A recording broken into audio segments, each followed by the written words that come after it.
Sly News has ditched Kay Burley. She said it was a retirement. But let's just be honest about this. Kay has been retired by the fading Sly News after 30 years. This was a woman who never wanted to leave the television. But as the MSM dies, the era of the highly paid host lecturing us in a studio, telling us not to break COVID rules while she's going out quaffing champagne and doing so herself, are over. You're awesome. I'll post more on my social media and hope to see you around. Please keep in touch. Now, I've got to be honest with you, I've spoken to various sources at Sly News today who tell me no tears were shed in the newsroom. In fact, the producers were clapping so strenuously there because they despised Ms. Burley. So actually, this is how nasty the mainstream media is.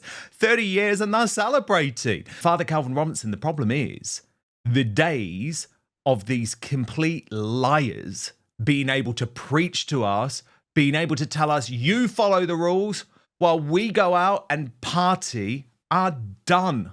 The mainstream media is done. Sky News is coming off television by 2030 and they can no longer afford a presenter like Kay Burley. And I'm sorry, Calvin, I used to know Kay Burley. You know, we actually used to be quite friendly, but she changed a lot. And I am no longer prepared to tolerate mainstream media figures who just lie and do the most terrible things over Brexit and COVID.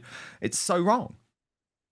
Yeah, in regards to Kay Burley, she's clearly priced herself out of the market. She's not retiring. Nobody would take her for what she thinks she's worth anymore. And, that's her life. But in terms of the media, legacy media is dead. This is it. We are witnessing the death of mainstream media. And that's a good thing.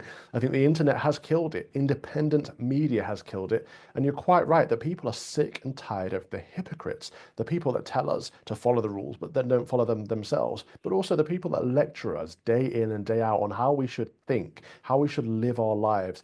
I think people want the information given to them and being able to be left to make their own minds up for themselves, which is what the news used to be. I think the 24-hour news cycle killed integrity in the news. It became entertainment, unfortunately, and that's to its own end. And so good riddance to Kay Burley, good riddance to Sky News, or Sly News, and good riddance to the mainstream or legacy media. Now is the time for independent sources with honesty, integrity, and people can decide who they trust and stick with those individuals.